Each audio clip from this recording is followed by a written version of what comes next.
The centre bit of the park here, which is about 1,000 acres, forms the core of the estate. It's very beautiful. It was designed in about 1750 by a character called Woods and is very much in the style of Capability Brown. Now, the entire estate covers about 5,000 acres. At 32 years old, Lord Brocket is already a powerful man. 16 years ago, he inherited the glories of the Brocket estate and the magnificent Georgian mansion of Brocket Hall, favourite visiting place of Queen Victoria and home of Lady Caroline Lamb.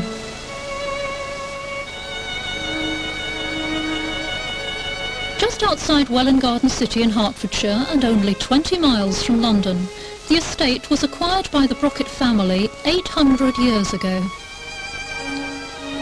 It's made up of prime greenbelt land with woods, several farms and patronage over 60 estate cottages. The hall itself is now put to contemporary use. Lord Brocket runs it as a business conference centre. Several evenings a week, Lord Brocket and his wife Isa check the table settings for parties of top executives. 35 tonight. But without any doubt, it's his land that has given him great power. What does he think are the main advantages of being a landowner? Okay, right. I think, firstly, because of the privacy it offers. People like to feel that they're nice and private in the middle of their patch, however size their patch is, whatever size their patch is. Secondly, it offers them a security for the future, because land ownership has always proved over the last few hundreds of years a good investment for the future, and something that people tend to hold on to through its ups and its downs and its value. Land and bricks and mortar are always the things that people shout about. And I suppose there's a third thing for some people. It's like, I think, for some people, and I hope not myself, like owning a Rolls Royce. It makes a statement. It says, I have arrived. All these benefits are underpinned by another. It's the exercise of power. To bring out the landowner's attachment to power, you have only to ask them how they would feel if it were curtailed. Much of Lord Brocket's estate is out of bounds to the public, so how would he react if he had to allow ordinary people the right to wander freely in his estate? If you had an extreme socialist government in power, or Marxist, then this would be fine. It would be exactly what they're looking for. But the problem is that England is a democracy, and there is such a word as freehold. And freehold has certain benefits attached to it. And one of those benefits is that you can say that it's yours, and that you can use it whenever you want. And it's just yours. It is exclusively yours. Now, if everyone else is going to use it, then it's not your freehold. I mean, if somebody can drive your car parked outside your house, come and drive it any time they want, anybody come and drive it, you'd ask yourself, now, should I be paying for the upkeep? Is there any point in owning it? Today, more and more people want to enjoy the countryside, for which Britain is renowned in many parts of the world. But all too often they find they can't. They're shut out of many of the most attractive parts, and much of the rest has been ruined. At the moment, there's not much they can do. For although we all have a say in what happens in our towns and cities through the planning system, this control is far less wide-ranging over the 80% of Britain's land that is countryside. The countryside is almost totally controlled by a tiny group of people, the owners of rural land. They do pretty well what they want with our countryside, and they don't really have to worry what the rest of us think. I think it's time that changed. Here's one reason why it should change. This is the devastated landscape near Bottersdale, Suffolk.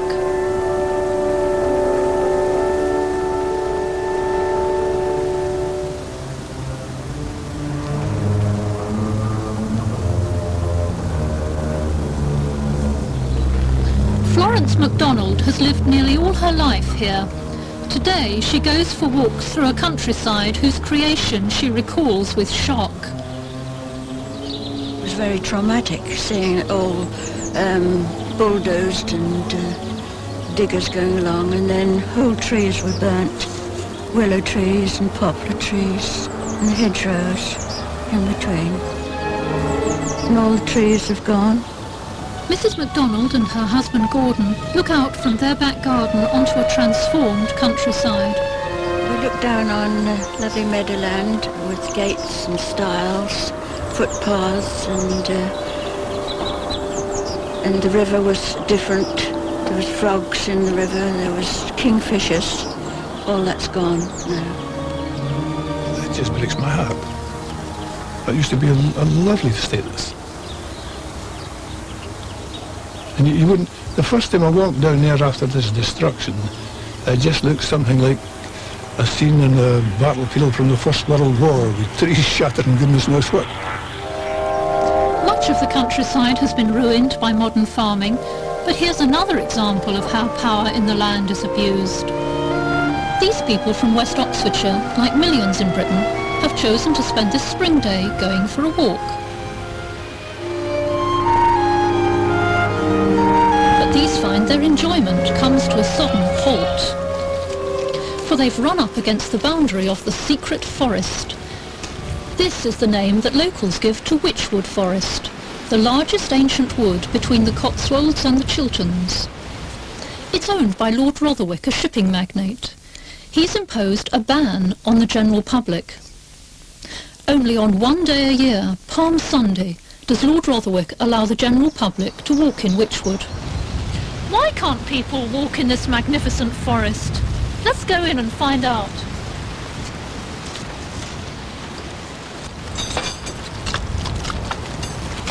I was determined to find out his reasons for the ban because we tried earlier several times to get him to explain his position and got nowhere.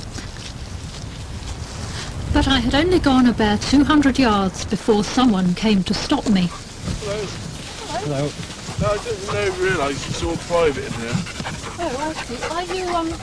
Are you Lord Rotherwick's agent or? No. Oh, no. I see.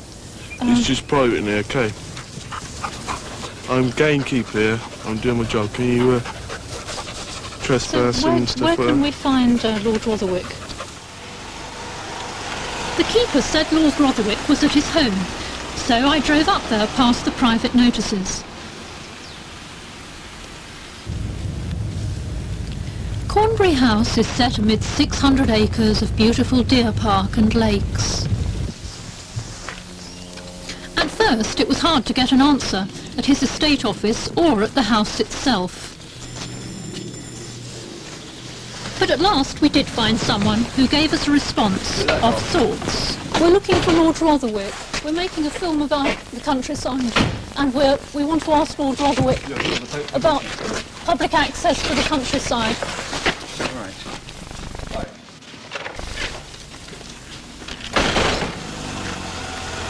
And that was as much an explanation as we ever did get from Lord Rotherwick or his staff about why he bans the general public from Wychwood. Though landowners often believe that they act responsibly, most of them ultimately hold that it's their right to decide what to do with their land.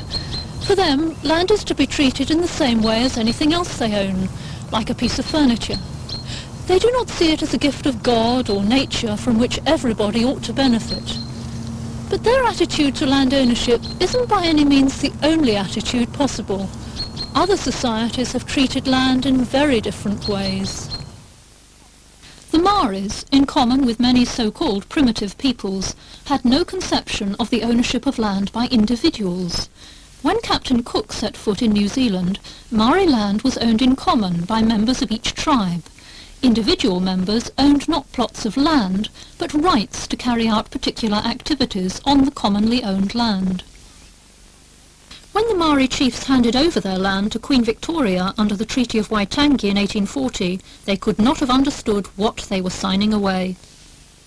Today there are still many different ways of allocating rights in land. In parts of South America, peasants cultivate only with the permission of the estate owners. In Cuba, the state owns all the land.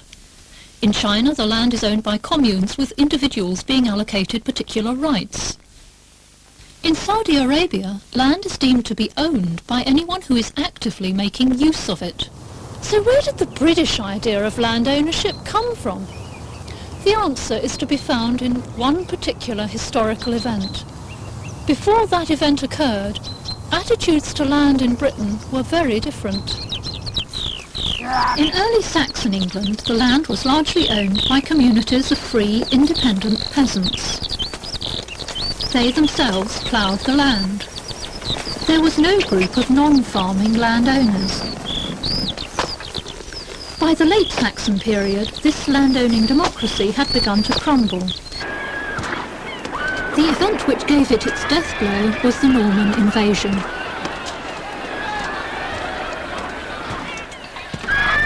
The battle between William of Normandy's mounted knights and King Harold's mixed array of foot soldiers and peasants was in some ways one between different systems of values. For William's victory ushered in a Norman concept of land ownership. As his spoils, he claimed for himself the ultimate ownership of all land. The free independent peasants lost all their land rights. William granted their land to Norman barons for services rendered. Control of the land thus became rooted in a small group who could do as they liked with their lands. The great estates were in this way created, served by a subclass of serfs who could work the land for themselves only after fulfilling obligations to their lords. William especially had established landowners' attitudes to land itself. One of the most conspicuous of these was the Norman passion for hunting. Such was the Norman love of the pursuit of deer and boar that they set aside huge tracts of land for the chase. The needs of the mass of the people for food or fuel were overridden. So the private pleasure of a few was established as the legitimate use for much of Britain.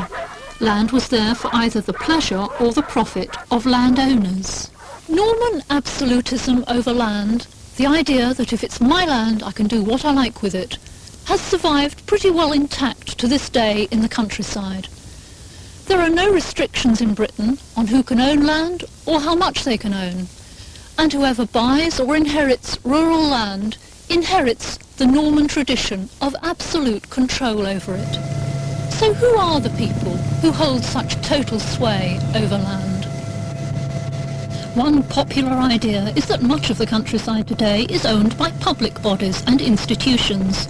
In fact, institutions like the National Trust, the big insurance companies, the Crown Estates and the Church of England own only 6% of Britain's rural land. And all the public bodies together, including the Ministry of Defence, local councils and the Forestry Commission, own only 13%. That means that the vast bulk of the countryside is in the hands of private owners. So who are these people? An elaborate and painstaking survey of exactly who owns Britain's countryside today has been done by Professor Doreen Massey.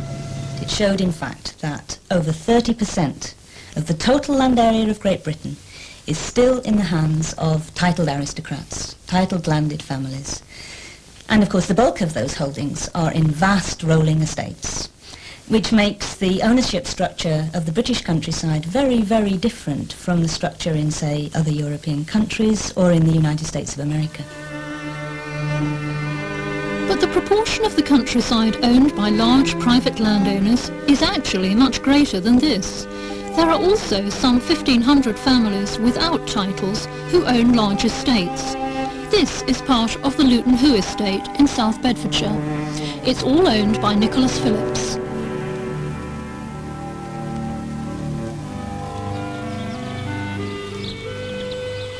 Owner-occupier farmers are not unimportant owners, but they're not predominant.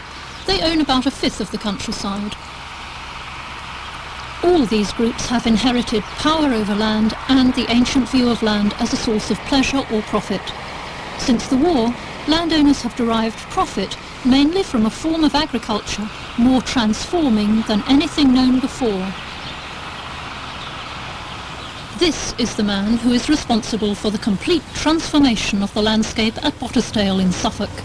His name is Nicholas Thornhill, and he's a very successful landowner, businessman and farmer. He doesn't own just this 1,600-acre farm at Bottisdale.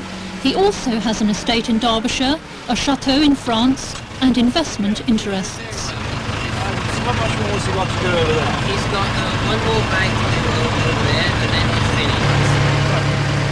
overseeing the application of fertiliser to a vast field of oilseed rape, he's the very essence of the modern farmer. I see a farm as an extension of one's personality, and you farm as you want to, it's oneself. And that's why I like to see every farmer giving freedom. As you go around the countryside, you see different farms, and you think that's how he farms, that's how I farm. And it is very much an extension of oneself.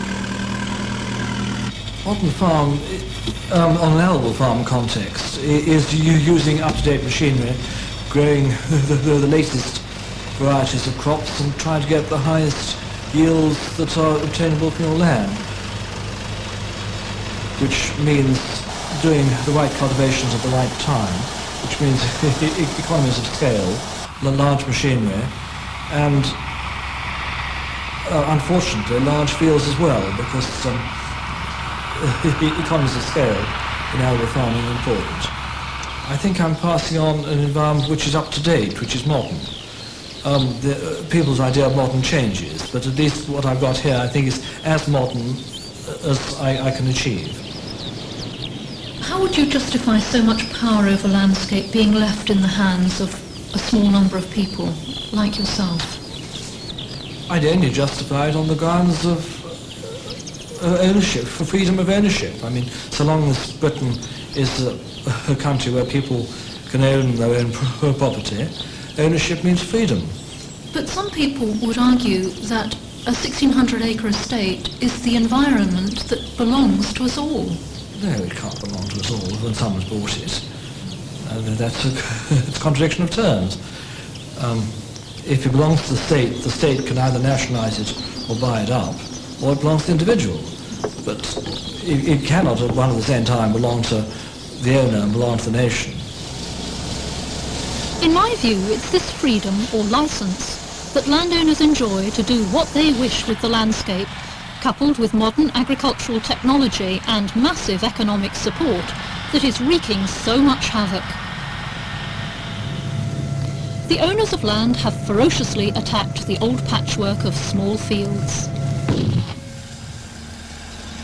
They've got machines to rip up hedges to create the room for huge tractors and combines to work. They've energetically drained wetlands rich in wildlife.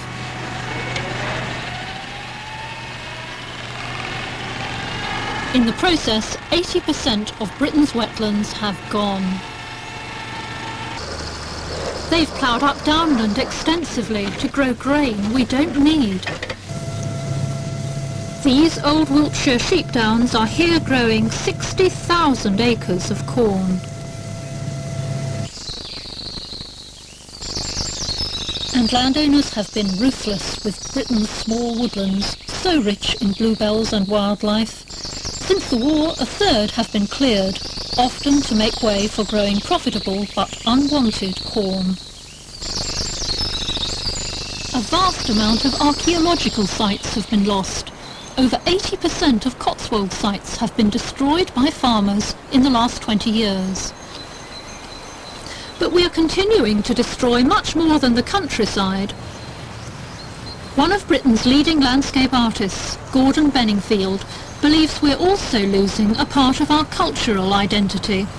The English landscape has influenced at least half, if not far more, of all our artists, writers and sculptors. I mean, Henry Moore, the greatest sculptor, that was so kind to me. His whole work revolves round the English landscape, even the texture of his work. Going back to wonderful painters like Constable and Turner. And then even the French Impressionists, that some came over here and was desperately concerned, and it was a wonderland for them. So that's the importance of the English landscape, and we're losing it hourly. Gordon Benningfield now spends part of his time trying to protect small pieces of countryside. But people like him have a hard task, for they're up against the landowner's drive to use his land for wealth creation. Only very recently have the prospects of wealth creation from agriculture started to look less rosy. The grain stores of the common market are full to bursting, and at last there have been signs that the EEC may be getting round to reining in the subsidies. But landowners are casting round for other ways of loading up profits. One that's stacking up well for them is forestry. Forestry is widely seen as the government's favoured way of taking up the surplus land that it announced recently it would like to see out of agriculture. Only the mass growing and harvesting of trees, it's thought, can possibly absorb this excess 2 million acres of land.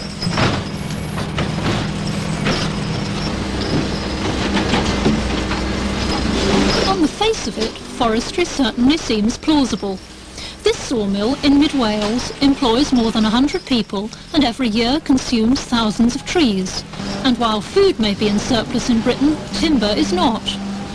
3 million acres of upland Britain have been covered by conifers this century, but for some, this isn't enough.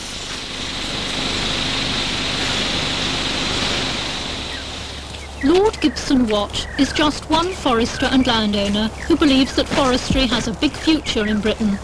Now we're looking down over there into the top of the Wye Valley, the heart of mid-Wales. And if you look across the river and look at the whole of that panorama, you'll see it's virtually all conifers. He argues for more forestry, even if the proposed transfer of land from farming never actually happens. I think there's a very strong argument for a bigger forest industry. Take first the money side.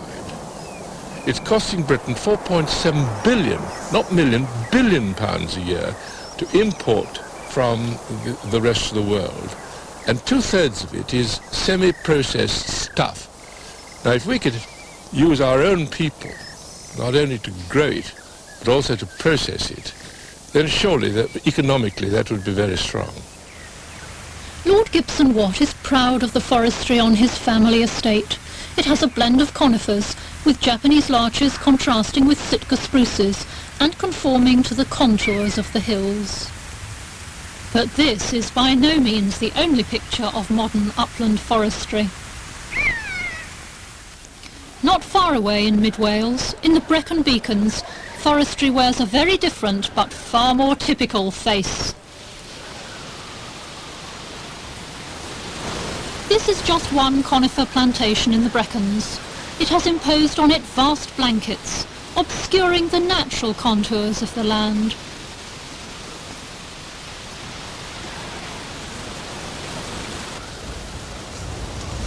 There are new plantations being put down in the very heart of the best scenery in the Brecons. But the conifer forests destroy the open landscape, and thus the whole point of designating the Beacons as a national park for the enjoyment of 7 million visitors a year. What afforestation does, at least afforestation as we know it in this country, is to rather change that type of landscape. It introduces large blocks, large blobs onto the landscape, often quite unconnected with other elements of the landscape. So we have, instead of having large areas of flowing countryside, it gets disrupted by these blocks that seem awfully contrived and rather artificial. People who turn regularly to the Brecon Beacons for recreation and walking are in no doubt where they prefer to walk. Well, when we're rambling on open moorland, it's so invigorating, and there's a sense of freedom. And forestry tends to enclose the walkers within itself, and one loses this sense of freedom and looking all over the countryside and seeing miles. It's the open space that matters really. What happens to wildlife is that there is no wildlife. There are no birds, there are nothing. It is absolutely dead. You can be walking through the forest and you hear nothing. No, you can't hear any birds, you can't see any animals, because the forestry is so dense that it's dark and no animal wants to live there. So it is pointless. Conifer forests destroy the habitat of many species, but the future of moorland birds causes acute concern. Hen harriers, merlins and golden plovers are threatened by the planting of conifers. So the forests have a major impact on the environment and wildlife of the uplands.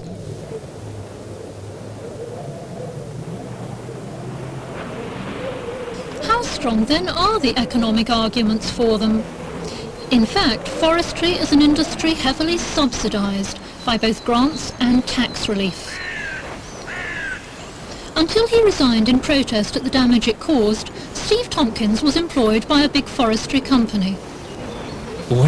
When I hear this import argument, I always think of the case for reducing banana imports into this country, because we're 100% dependent on importing bananas. And if you wanted to, if you provided tax relief and grants so that 70% of the costs of growing bananas in this country were subsidised, then we could do that. And also, if the revenue from producing those bananas was tax-free, I'm sure you'd have people queuing up to grow bananas. We could even set up a banana commission to do it. But whether that would be in the national interest is a completely different question. I believe forestry shows every sign of repeating the devastation and sheer pointless waste of modern agriculture. It will ruin the hills and the valleys and leach the magic out of our landscapes. Instead of subsidised and expensive barley and butter, it will give us subsidised and expensive timber. So the untrammelled power of rural landowners to exploit their holdings for gain has transformed our environment very much for the worse. But landowners don't only use their land to make money. They also use it to pursue private pleasure, just as their Norman predecessors did. Gerald Grosvenor, the 6th Duke of Westminster, is a keen sportsman, as was his Norman ancestor, Le Grosvenor. The great hunter was granted land in Britain by William the Conqueror in reward for fighting beside him. Gerald Grosvenor enjoys pheasant shooting and deer stalking, but his special love is grouse shooting. Get on, fetch. Get on, fetch. Fetch it on. He has a vast grouse moor on his 22,000-acre estate in Lancashire, one of his 4 rural estates. The Ramblers Association has been campaigning for more access to his moors. Why does he keep people out, even when shooting isn't taking place? There is no doubt that major disturbance during the springtime, it would have a detrimental effect to the grouse. Now, you and I will agree to disagree on this, but I know it does, and I'm told by others that it doesn't. However, I'm absolutely clear on that fact. So the nesting time has to be, you're talking about a completely wild bird that needs its freedom and it needs its privacy. And I do suggest that during nesting times it's very important that that is kept quiet. However, studies of grouse bags taken on moors where people are allowed to walk around freely undermine the Duke's arguments. The presence of walkers has had no effect on the bags. Landowners get no less pleasure from pheasant shooting. Indeed, it's an even more widespread activity. 10 million birds are reared and shot every year. Shoots like these are both a form of income and of pleasure for landowners.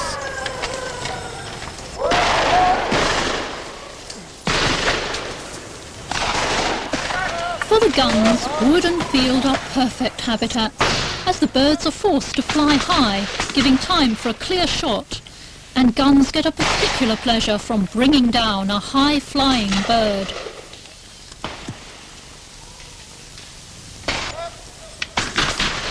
And they're lovely habitats for us too. These mixtures of woodlands and open fields would be lovely to walk in, if only we could get into them. But landowners also claim that their pheasant shooting would be ruined if there was general public access. Yet, in the 70s, the British Field Sports Society ran packs of hounds through pheasant woods to see how much they disturbed the birds. They did so only momentarily. If pheasants are not rattled by foxhounds, they can readily put up with walkers. We did eventually find out a main reason for people being kept out of Wychwood Forest.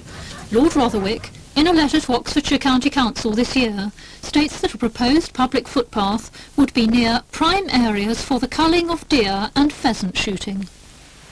Wychwood Forest is in fact a kind of private pleasure ground for the shooting of game, and this means the public must be kept out. And in all Oxfordshire, only 111 acres out of the county's 27,000 acres of woodland are freely open to the public, Our countryside, then, has been for centuries in the hands of a relatively small group of people who've used it for their own benefit. Today, they are destroying many of its most attractive places, and they're keeping the rest of us away from many of the attractions that remain. It seems we can't win. Or does it? In fact, in Britain, there's a 1,000-year tradition of resistance to the landowners from those who do not own land. Lately, this tradition has been forgotten, but in our own century, the landless have won victories. In part 2, I'm going to look at some of these past successes, and I'm going to put forward radical plans to change the balance of power in the countryside.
Centuries' fight back against the landowners was provoked by their use of the land for private pleasure.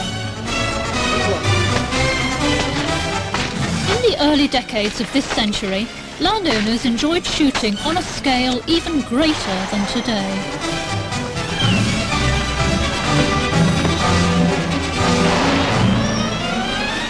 Kings and lords killed thousands of birds in a day.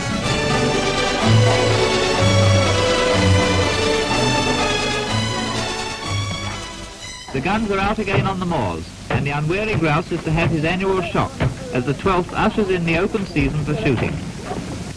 The huge moors were reserved almost exclusively for grouse shooting. The public were rigidly excluded.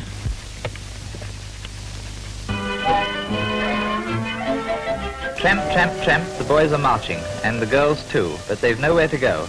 There are more Jacks and Jills than hills, and they're getting rather worried about it. But after the Great War, there was a mounting desire from ordinary people trapped in the industrial cities to escape into the countryside, to renew themselves in the clean air.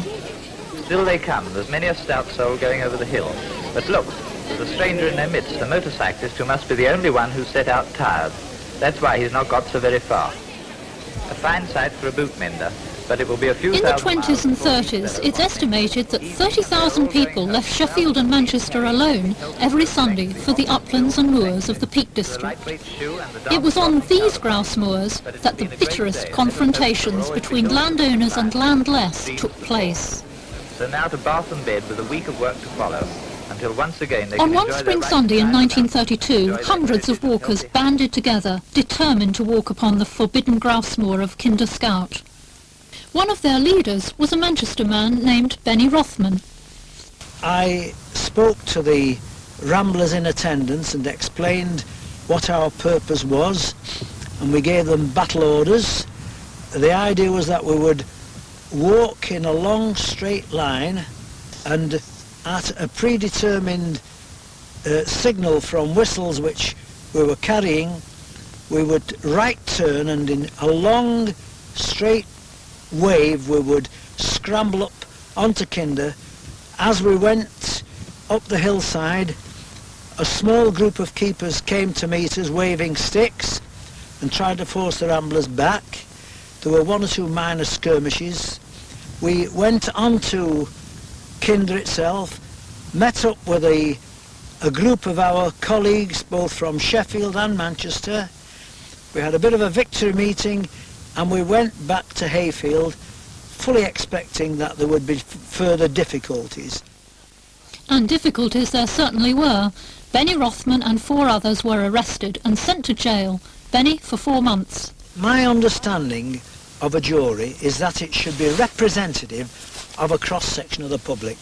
The jury that convicted myself and my colleagues in 1932 consisted of 2 brigadier generals, 3 colonels, 2 majors, 3 captains and 2 aldermen. A court-martial couldn't have done it better. The Great Kinder Scout mass trespass quickly became a legendary event in the long struggle between the landowners and the landless, with rallies to protest at the prison sentences. But in fact it had no immediate effect on opening up the grouse moors. What it did do was build up public awareness of the scandal of having millions trapped in cities but surrounded by open land. This was Whitsun for 200,000 youth hostelers and 250,000 hikers, ramblers, walkers and what have you. It wasn't until after the war that the landless got their partial reward. When the war was over, the people were keener than ever to cycle or walk in the countryside. The weekend means the chance to dust the cobwebs from your mind and the soot from your lungs. Although the world goes by in a flash, you find there's peace and beauty just up the road. For Britain belongs to everybody over the weekend. The post-war Labour government was imbued with the spirit of creating a new Britain which would sweep away the feudal principles of the old order. Seized with the ideal of meeting the real needs of the people, it did not forget their needs for recreation. In effect, it created a new deal for the countryside to clip landowners' wings. This had 3 main planks. The bald head on the right is First, it created a legal basis for rights of way like footpaths. Any landowner who blocked a public path could be prosecuted. Then councils were given powers to secure access to open land, including moors like Kinder Scout. Lastly, it passed the Town and Country Planning Act, which meant among other things that landowners had to seek permission before they could build or quarry. The promise held out in the New Deal for the countryside was not, however, to be fulfilled. The planning laws were not applied to farming and forestry because at the time these activities did not seem to threaten the landscape. For the first time in history, we claimed in Britain to be operating a system of town and country planning. And that, of course, is total misnomer because it's really been a system of town planning. It's been a system of deciding how land is used inside towns and how far towns are allowed to sprawl into the countryside. Once you get to the edge of the urban sprawl, stopping it, really you move outside the system of town and country planning. You move into a system where the free-for-all for the owner of the land still survives. And as for getting greater access to the countryside, the task of confronting landowners and farmers was left largely to the shire councils. And these were dominated by, yes, landowners and farmers. Not surprisingly, they made little use of their new access powers. The grand ideas of the post-war period have turned out to be inadequate, and what we need now is some new ones. The first change I want to put forward is to turn the laws of trespass on their head. At the moment, people can only walk legally in the countryside if they keep to rights of way, or to areas where there is a sign or agreement saying that this is where they can go. If they stray off the path, they are trespassing. Now in Sweden, they have a law called allemansrätten. This gives people the legal right to walk anywhere in the countryside. They must only keep off limited areas, such as where crops or young trees are growing. I think we should have the Swedish system here. People should be free to walk anywhere in the countryside, unless there's a good reason for them not to. I'd like a new Act of Parliament to give people the right to walk in all woods, parkland, open moors and downs, along all lakes, rivers and coasts, and they could ramble along all field edges, farm tracks and forest paths. In my new social contract for the countryside, I'd call this act the right to roam. Walkers would have to keep from certain kinds of land, around houses for instance, or land under crops. Landowners would be able to apply for exclusion orders, often temporary, if they could show that having people on the land would cause undue damage to it. Not that this will appease them. What do you think of the idea of a general right of access to rural land? A poacher's paradise. How absolutely wonderful. Now, if everybody was perfect, marvellous. Nobody would do any harm. People wouldn't leave any gates open.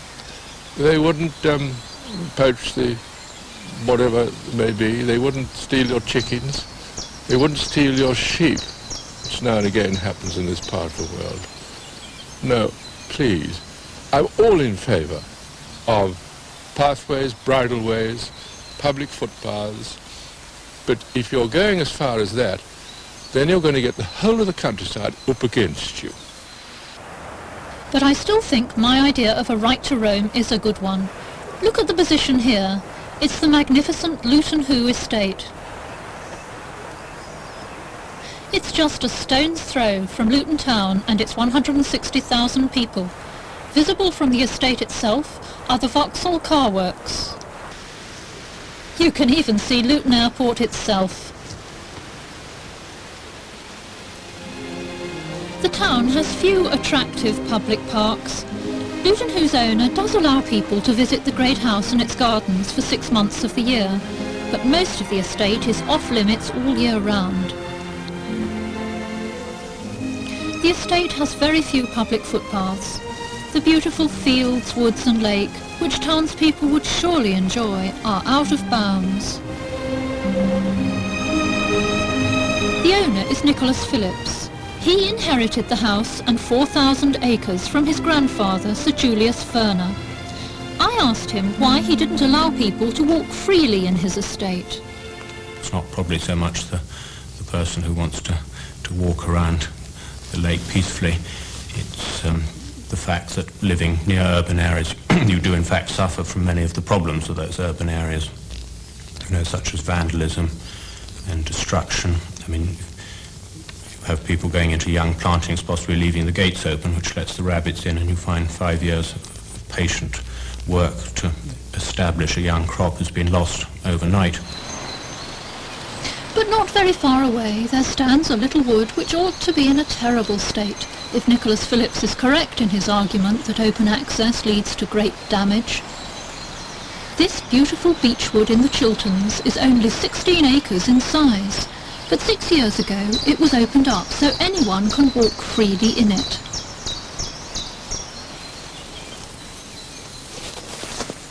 It was bought by the naturalist and writer Richard Mabey. Have any of you ever seen a badger? They are actually quite shy things. You see them sometimes going across the road at night. Today he goes out of his way to encourage people, like these fifth formers, to come to his wood and understand its secrets. The best badger set you'll ever see.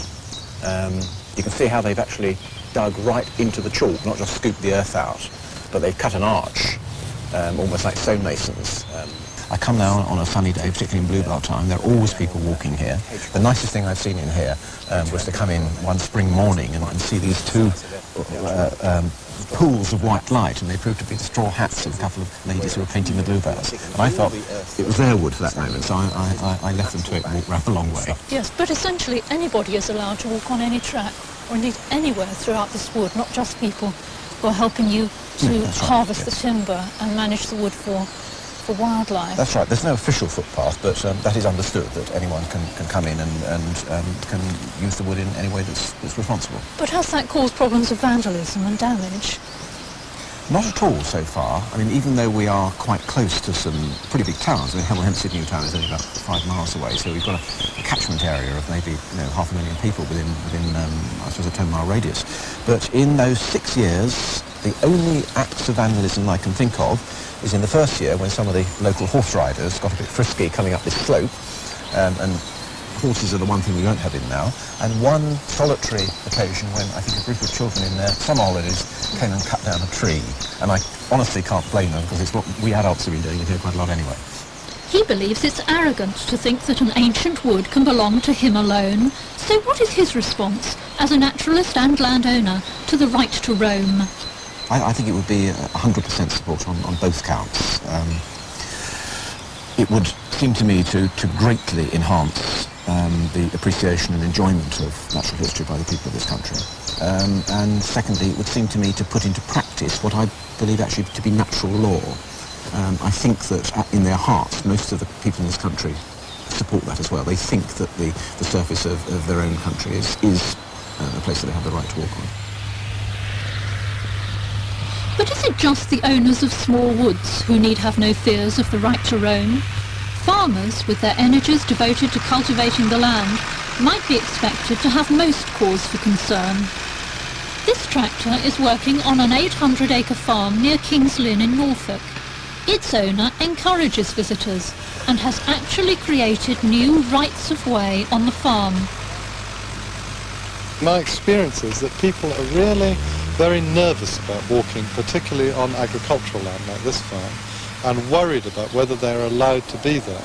And we felt that by creating public rights of way on an Ordnance Survey map, we would actually help encourage people to come here and walk around the farm. What do you think of the idea of a general right to roam in the countryside? I think it would be very good, and I think if we could change people's attitude to the countryside and if they could see it as somewhere which they were free to go and welcome it, that would be a tremendously important step forward. But if people like these walkers on Lord Melchett's farm are going to have a right to roam in the countryside, some steps are needed to make sure the countryside is worth walking in. One much canvassed reform is to extend planning controls to cover major changes to the landscape. It's argued that these controls are essential for democratic reasons. The case for bringing the kind of activities that contemporary agriculture and forestry are engaged in under planning control seems to me to be quite overwhelming. We're talking, when we talk about the countryside, about our countryside, just as when we talk about a beautiful town, we think we're talking about a bit of our heritage, but the Cotswolds or the Chilterns or the North York Moors or whatever are our countryside. And yet, we as individual consumers of that countryside have absolutely no say in it. Extending planning controls does, however, have its drawbacks. It's negative. It would do nothing to bring back the hedges and meadows to devastated landscapes. And it would not offer any financial encouragement to landowners to preserve attractive features. So while extra planning controls might well help the countryside, I would prefer to see a more radical measure adopted, and one that would involve a real break with the past. This plan would be the second plank of my social contract for the countryside. It's for a new land tax to redistribute landowning income in the public interest. To see how the land tax might work, we can look at Lord Melchett's farm. It's dotted with hedges and copses, and now he's increasing the planting. These farm workers are extending a small broad-leaved wood. They're planting beech and oak in tree tubes that protect the saplings in their first years of life. And Lord Melchett has, of course, opened up his farm to the public, and he's refrained from draining a marshland rich in wildlife, despite the extra money it could earn him. For each of the features which enhanced wildlife or recreation, Lord Melchett would receive tax, so he'd be positively rewarded for keeping a farm that's kind to wildlife and welcoming to people. We do badly need some change in the financial message which farmers get, the financial incentives. I mean, it is ridiculous that small areas of woodland on this farm cost us money and do nothing, in a way more important, do nothing to help me continue to provide jobs on this farm for the 5 other people that work here and the 5 families that depend on it. Whereas the land this tractor's ploughing, which will provide more cereals to go into surplus, I get paid a lot of money every year by the government. Where would these land tax payments to Lord Melchett come from? Well, not from ordinary taxpayers. Rather, the landowners would be funding the scheme themselves. Some of Lord Melchett's East Anglian neighbours could contribute for a start. Prairie farmers would have to pay tax because they farm in huge fields without hedges and woods and with little regard to wildlife. Only if Nicholas Thornhill decided to change his ways could he receive payments. Equally, the estate owners who clothe the hills in conifers would find the economic odds shifting against them. The land tax would work within the planning system, with the government setting the framework and fine-tuning done by local authorities. And so the destiny of the countryside would be determined by the whole community. These changes I've outlined would alter utterly the dynamics of power in the land, and now is the time to make them. In the next decade, landowners may have to take several million acres out of agricultural production. Left to their own devices, they will turn to building, conifer planting, or whatever else meets their age-old demands for wealth and pleasure. Instead, we can have the kind of countryside we want if we take this chance to make them yield a little of their power. Ask your MPs where they stand on the countryside. Support the organisations which defend wildlife, landscape and public access. Form local groups to fight individual battles. We can have our rightful share of power in the land if only we struggle to recover it. Now, more than ever before, the land is too important to be left to the landowners.